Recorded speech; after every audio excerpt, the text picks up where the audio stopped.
Amruthaveni lice kit presents daily news പ്രഭാത വാർത്തകൾ powered by Pulimoottil silks KSFE in association with Joy Alukkas. ഇത്തവണ first അടിക്കില്ലേ നമ്മള്?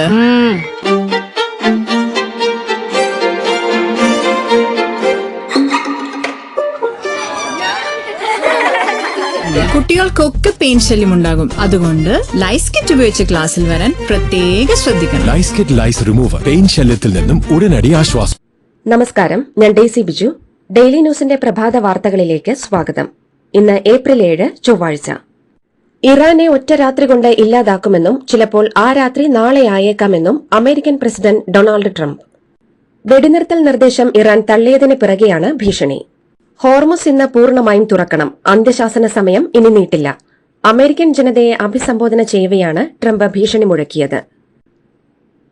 സാത്തൻകുളം lockup ഇരട്ടക്കൊലക്കേസിൽ 9 പോലീസുകാർക്ക് വധശിക്ഷ. 6 വർഷം മുൻപ് തമിഴ്നാട്ടിലെ തൂത്തുക്കുടി സാത്തക്കുളം പോലീസ് സ്റ്റേഷനിൽ വ്യാപാരി പി ജയരാജും മകൻ ജെ ബെന്നിക്സും പോലീസ് കസ്റ്റഡിയിൽ മരിച്ച കേസിലാണ് മധുര ജില്ലാ കോടതി വധശിക്ഷ വിധിച്ചത്. കോവിഡ് ലോക്ഡൌൺ നിയന്ത്രണങ്ങൾ ലംഘിച്ച് മൊബൈൽ ഷോപ്പ് തുറന്നതിന് 2020 ജൂൺ 19-നാണ് ഇരുവരെയും പോലീസ് അറസ്റ്റ് ചെയ്തത്. CBI അന്വേഷിച്ച കേസിൽ 1 ഇൻസ്പെക്ടർ, 2 സബ് ഇൻസ്പെക്ടർമാർ അടക്കം 10 പേർക്കെതിരെയാണ് കേസെടുത്തത്. നിയമസഭാ തെരഞ്ഞെടുപ്പിന്റെ പരസ്യ പ്രചാരണത്തിന് ഇന്ന് വൈകുന്നേരം കൊട്ടിക്കലാശം. ഓരോ നിയമസഭാ മണ്ഡലത്തിലെയും പ്രധാന കേന്ദ്രങ്ങളിലാണ് 3 മുന്നണികളും പ്രചാരണത്തിന്റെ ആവേശകരമായ കൊട്ടിക്കലാശത്തിനുള്ള ക്രമീകരണങ്ങൾ സജ്ജമാക്കിയിരിക്കുന്നത്. വൈകുന്നേരം 5 മുതൽ 6 വരെ നടക്കുന്ന കൊട്ടിക്കലാശം സംഘർഷാവസ്ഥയിൽ കലാശിക്കാതിരിക്കാൻ കരുതലോടെ പോലീസ്. തെരഞ്ഞെടുപ്പിന് സുരക്ഷയൊരുക്കാൻ 76,203 പോലീസ് ഉദ്യോഗസ്ഥർ. 2,500 ക്രിട്ടിക്കൽ പോളിംഗ് ബൂത്തുകളടക്കം സംസ്ഥാനത്തെ ആകെ 30,471 പോളിംഗ് ബൂത്തിലേക്കാണ് ഇത്രയും പോലീസുകാരെ നിയോഗിച്ചത്. 28,209 സ്പെഷ്യൽ പോലീസ് ഓഫീസർമാരും സുരക്ഷാ സംഘത്തിലുണ്ട്. 140 കമ്പനി കേന്ദ്രസേനാ വിഭാഗങ്ങളും 20 കമ്പനി തമിഴ്നാട് പോലീസും തെരഞ്ഞെടുപ്പിന്റെ ഭാഗമായി കേരളത്തിലുണ്ട്. ശബരിമല യുവതീ പ്രവേശനവുമായി ബന്ധപ്പെട്ട ഹർജികൾ സുപ്രീംകോടതി ഇന്ന് പരിഗണിക്കാനിരിക്കെ പുനഃപരിശോധനയെ അനുകൂലിക്കുന്നവരുടെ പട്ടികയിലേക്ക് കേരളത്തെ മാറ്റണമെന്ന് സംസ്ഥാന സർക്കാർ ആവശ്യപ്പെട്ടു. 2018-ലെ ശബരിമല യുവതീ പ്രവേശന വിധിയെ എതിർക്കുന്നവരുടെ വിഭാഗത്തിലാണ് നേരത്തെ സംസ്ഥാനത്തെ ഉൾപ്പെടുത്തിയിരുന്നത്. സിവിൽ തർക്കങ്ങളിൽ പോലീസിന് ഒരു പരിധിവരെ ഇടപെടാമെന്ന തരത്തിൽ കേരള പോലീസിന്റെ വെബ്സൈറ്റിലുള്ള പരാമർശം നീക്കം ചെയ്യണമെന്ന് മനുഷ്യാവകാശ കമ്മീഷൻ. 2 മാസത്തിനകം നടപടികൾ പൂർത്തിയാക്കണമെന്ന് commission chairman justice Alexander Thomas. Police civil തർക്കങ്ങളിൽ ഇടപെടരുതെന്ന് സുപ്രീംകോടതി പ്രഖ്യാപിച്ചിട്ടുള്ളതാണെന്നും കമ്മീഷൻ ചൂണ്ടിക്കാട്ടി. കേരളം ഭരിക്കാൻ തനിക്ക് മാത്രമേ കഴിയൂവെന്ന ധാരണയുള്ള ദൈവമല്ല, ധാർഷ്ട്യത്തിന്റെ ആൾരൂപമാണ് പിണറായി വിജയനെന്ന് കോൺഗ്രസ് നേതാവ് രാഹുൽ ഗാന്ധി.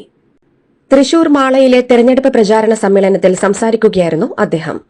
തെരഞ്ഞെടുപ്പിൽ UDF-നെതിരെ മത്സരിക്കുന്നത് BJP LDF സഖ്യമാണെന്നും അദ്ദേഹം ആരോപിച്ചു. BJP സംസ്ഥാന അധ്യക്ഷൻ രാഷ്ട്രീയം പഠിപ്പിക്കേണ്ടെന്നും ഘടകകക്ഷികളുടെ കാര്യം നോക്കാൻ കോൺഗ്രസിന് അറിയാമെന്നും പ്രതിപക്ഷ നേതാവ് VD സതീശൻ. UDF അധികാരത്തിലെത്തിയാൽ മുസ്ലിം ലീഗിന് ഉപമുഖ്യമന്ത്രി സ്ഥാനം നൽകാൻ ഡീൽ എന്ന് രാജീവ് ചന്ദ്രശേഖറിന്റെ ആരോപണത്തിനെതിരെയാണ് പ്രതിപക്ഷ നേതാവ് തിരിച്ചടിച്ചത്. കേരളത്തിൽ ഭരണമാറ്റമുണ്ടാകുമെന്ന് പ്രമുഖ ഏജൻസിയായ പോൾ ട്രാക്കർ സർവേ. UDF 76-85 സീറ്റുകൾ നേടി അധികാരത്തിലെത്തുമെന്നാണ് സർവേ പ്രവചനം. 55 മുതൽ 60 സീറ്റുകൾ വരെ നേടി LDF പ്രതിപക്ഷത്താകും. BJP നേതൃത്വം നൽകുന്ന NDA മുന്നണിക്ക് 1 മുതൽ 3 സീറ്റുകൾ ലഭിക്കുമെന്നും സർവേ പ്രവചിക്കുന്നു. CPM-ന്റെ രക്തസാക്ഷി ഫണ്ട് തട്ടിപ്പിന് പിറകെ പയ്യന്നൂർ ഏരിയ കമ്മിറ്റി ഓഫീസ് നിർമ്മാണ തട്ടിപ്പിന്റെ രേഖകൾ പുറത്തുവിട്ട് V കുഞ്ഞികൃഷ്ണൻ.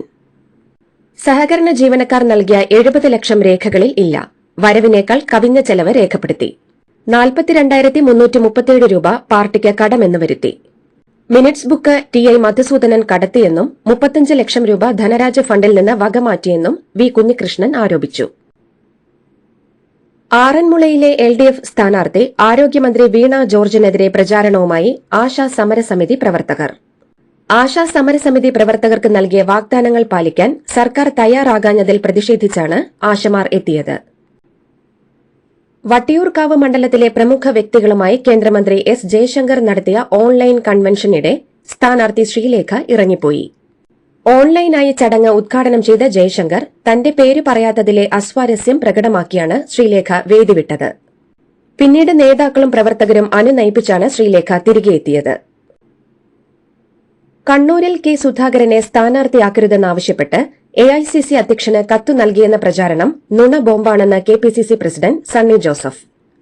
കെപിസിസിയുടെ ലെറ്റർ ഹെഡ് ദുരുപയോഗം ചെയ്ത് സമൂഹമാധ്യമങ്ങളിലൂടെ വ്യാജ വാർത്ത പ്രചരിപ്പിച്ചതിനെതിരെ അദ്ദേഹം മുഖ്യ തെരഞ്ഞെടുപ്പ് ഓഫീസർക്കും ഡിജിപിക്കും പരാതി നൽകി.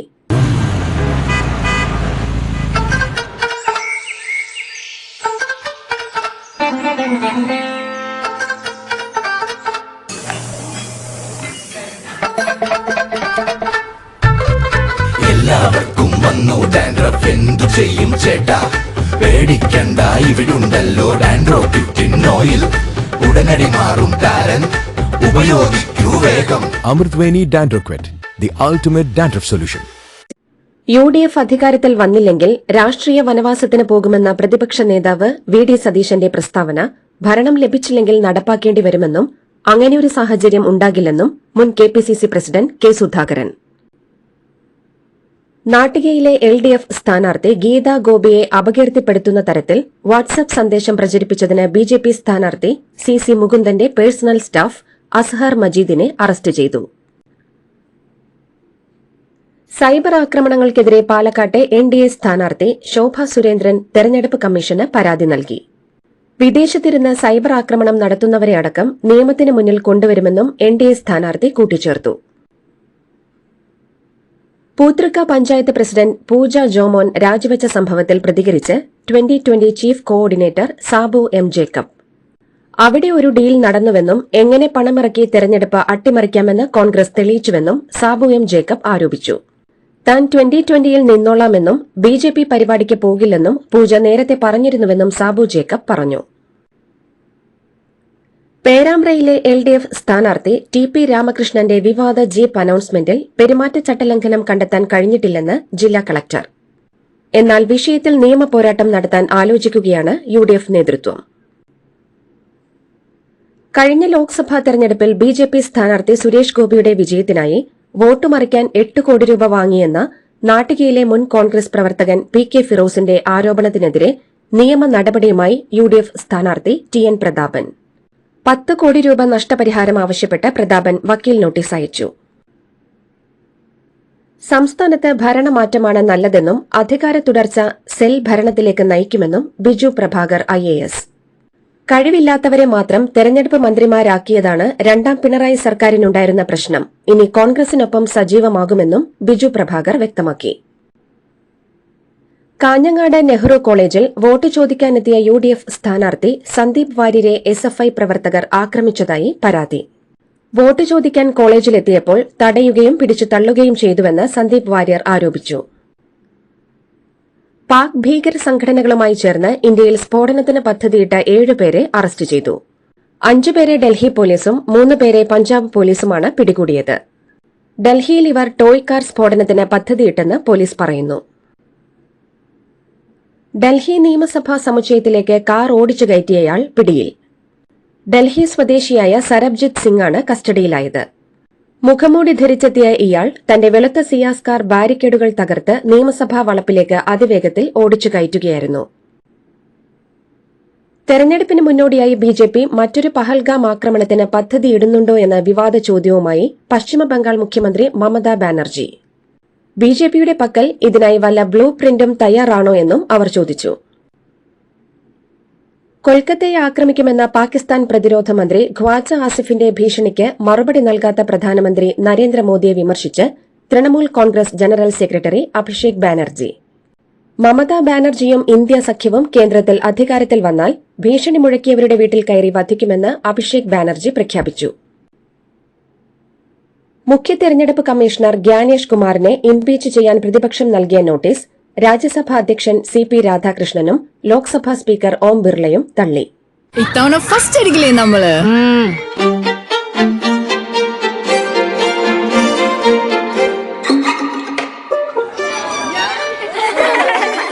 കുട്ടികൾക്കൊക്കെ പെയിൻ ശല്യമുണ്ടാകും. അതുകൊണ്ട് ലൈസ് കിറ്റ് ഉപയോഗിച്ച് ക്ലാസ്സിൽ വരാൻ പ്രത്യേകം ശ്രദ്ധിക്കണം. ലൈസ് കിറ്റ് ലൈസ് റിമൂവർ, പെയിൻ ശല്യത്തിൽ നിന്നും ഉടനടി ആശ്വാസം. ഹോർമുസ് കടലിടുക്ക് തുറക്കാൻ അമേരിക്ക പ്രഖ്യാപിച്ചിരുന്ന സമയപരിധി ഇന്നത്തേക്ക് കൂടി നീട്ടി. ഇതേസമയം സമാധാന ശ്രമങ്ങൾ സംബന്ധിച്ച് തങ്ങളുടെ നിലപാടിന്റെ കരട് തയ്യാറെന്ന് ഇറാൻ. സമയമാകുമ്പോൾ ഇത് അമേരിക്കയ്ക്ക് മുന്നിൽ പ്രഖ്യാപിക്കുമെന്നും ഇറാൻ വിദേശകാര്യ വക്താവ് അറിയിച്ചെന്ന് ഇറാൻ മാധ്യമങ്ങൾ. അതിനിടെ ഇന്ത്യയുമായി വീണ്ടും ഖത്തർ പ്രധാനമന്ത്രി ചർച്ച നടത്തി. സമാധാനത്തിനായി സംയുക്തമായി ശ്രമിക്കുമെന്ന് റഷ്യയും ചൈനയും വ്യക്തമാക്കി. LPG നിറച്ച ഒരു ഇന്ത്യൻ കപ്പൽ കൂടി ഹോർമുസ് കടലിടുക്ക് കടന്നു. 15,400 ടൺ LPGയുമായി ഗ്രീൻ ആശ എന്ന കപ്പലാണ് ഇന്നലെ സുരക്ഷിതമായി കടലിടുക്ക് കടന്നത്. യുദ്ധം തുടങ്ങിയ ശേഷം കടലിടുക്ക് കടന്ന ഇന്ത്യൻ കപ്പലുകളുടെ എണ്ണം 8ആയി. ഹോർമുസ് കടലിടുക്കിലെ വർദ്ധിച്ചുവരുന്ന സംഘർഷാവസ്ഥയിൽ ഐക്യരാഷ്ട്രസഭ സുരക്ഷാ സമിതി അടിയന്തരമായി ഇടപെടണമെന്ന് UAEയും ബഹ്റിനും. ഈ വിഷയത്തിൽ ബഹ്റിൻ നടത്തിയ ഇടപെടലുകൾക്ക് UAE പൂർണ്ണ പിന്തുണ പ്രഖ്യാപിച്ചു. വിഷയം ആഗോള സ്ഥിരത, ഭക്ഷ്യ ഊർജ്ജ സുരക്ഷ, അന്താരാഷ്ട്ര നിയമങ്ങൾ എന്നിവയ്ക്ക് നേരെയുള്ള ഭീഷണിയാണെന്നും ബഹ്റിൻ. കുവൈറ്റിൽ ഇറാന്റെ മിസൈൽ ആക്രമണത്തിന് സാധ്യതയുള്ള നിയന്ത്രണ മേഖലയുടെ ദൃശ്യങ്ങൾ പകർത്തിയ 29 പേർ അറസ്റ്റിൽ. 6 കുവൈറ്റ് സ്വദേശികളും 23 പ്രവാസികളും ഉൾപ്പെടെ 29 പേരെ ആഭ്യന്തര മന്ത്രാലയം നിയമ നടപടികൾക്കായി ബന്ധപ്പെട്ട അധികാരികൾക്ക് കൈമാറി. കുവൈറ്റിന്റെ വടക്കൻ താമസ മേഖലയിൽ മിസൈൽ ഡ്രോൺ ഭാഗങ്ങൾ പതിച്ച് 6 പേർക്ക് പരിക്ക്. തലയിലും കൈകാലുകൾക്കും ചെറിയ മുറിവുകളും താൽക്കാലിക കേൾവി പ്രശ്നങ്ങളുമാണ് പരിക്കേറ്റവർക്ക് ഉണ്ടായത്. സൌദി അറേബ്യയിൽ 69 അഡ്മിനിസ്ട്രേറ്റീവ് തസ്തികകളിൽ 100% സ്വദേശീവൽക്കരണം. ഇത് ആയിരക്കണക്കിന് പ്രവാസികളുടെ തൊഴിലിനെ ബാധിക്കും. വ്യോമപ്രകടനവുമായി ചൈന. തായ്വാന് സമീപമുള്ള ചൈനീസ് യുദ്ധവിമാനങ്ങളുടെ സാന്നിധ്യം പെട്ടെന്ന് കുറഞ്ഞതിന് പിന്നാലെയാണ് വിമാനങ്ങളുടെ പ്രകടനം നടത്തിയത്. ചാന്ദ്രദൌത്യവുമായി ചന്ദ്രനരികിലെത്തിയ ആർടെമിസ് പേടകം ചന്ദ്രന്റെ മറുവശത്തെത്തി. പേടകവും ഭൂമിയും തമ്മിലുള്ള ബന്ധം ഇന്ന് പുലർച്ചെ 4:15 മുതൽ 40 മിനിറ്റ് വിച്ഛേദിക്കപ്പെട്ടു. ഈ സമയം ചന്ദ്രന്റെ അപ്പുറത്തുനിന്ന് ഭൂമി അസ്തമിക്കുന്നതും ഉദിക്കുന്നതും യാത്രികർക്ക് കാണാനായി. ഭൂമിയിൽ നിന്ന് ഏറ്റവും കൂടുതൽ ദൂരം സഞ്ചരിച്ചെന്ന റെക്കോർഡ് ആർടെമിസ് 2 സംഘത്തിന് ലഭിച്ചിരിക്കുകയാണ്. 1970 ഏപ്രിൽ 14 അപ്പോളോ 13 സംഘത്തിന്റെ റെക്കോർഡാണ് ആർടെമിസ് സംഘം മറികടന്നത്. ചന്ദ്രനിൽ നിന്ന് 20,000 കിലോമീറ്ററിൽ താഴെ മാത്രം അകലെയാണ് ഒറയൺ പേടകമുള്ളത്. ഇന്തോനേഷ്യയിലെ ലാംപുക്, ബാന്റൻ പ്രവിശ്യകളിൽ ആകാശത്ത് പ്രത്യക്ഷപ്പെട്ട തീഗോളങ്ങൾ ബഹിരാകാശ അവശിഷ്ടങ്ങളാണെന്ന് സ്ഥിരീകരിച്ചു. ചൈനയുടെ CZ-3B റോക്കറ്റിന്റെ ഭാഗങ്ങളാണ് ഭൂമിയുടെ അന്തരീക്ഷത്തിൽ പ്രവേശിച്ച് കത്തിയമർന്നതെന്ന് national research and innovation agency വെളിപ്പെടുത്തി. IPLൽ Kolkata Knight Riders Punjab Kings മത്സരം മഴ മൂലം പൂർത്തിയാക്കാനാവാതെ ഉപേക്ഷിച്ചു. ടോസ് നേടിയ കൊൽക്കത്ത നൈറ്റ് റൈഡേഴ്സ് ബാറ്റിംഗ് തെരഞ്ഞെടുത്തിരുന്നു. 3.4 ഓവർ ബാറ്റ് ചെയ്ത കൊൽക്കത്ത 25-2 എന്ന സ്കോറിൽ നിൽക്കുമ്പോഴാണ് മഴ കളി മുടക്കിയത്. ഇതോടുകൂടി ഡെയിലി ന്യൂസിന്റെ ഇന്നത്തെ പ്രഭാത വാർത്തകൾ സമാപിക്കുന്നു. ഡെയിലി ന്യൂസിന് വേണ്ടി വാർത്തകൾ വായിച്ചത് ഡെയ്സി പിച്ചു. ഡെയിലി ന്യൂസ് ലൈവ്.in വാർത്തകൾ വിരൽ തുമ്പിൽ.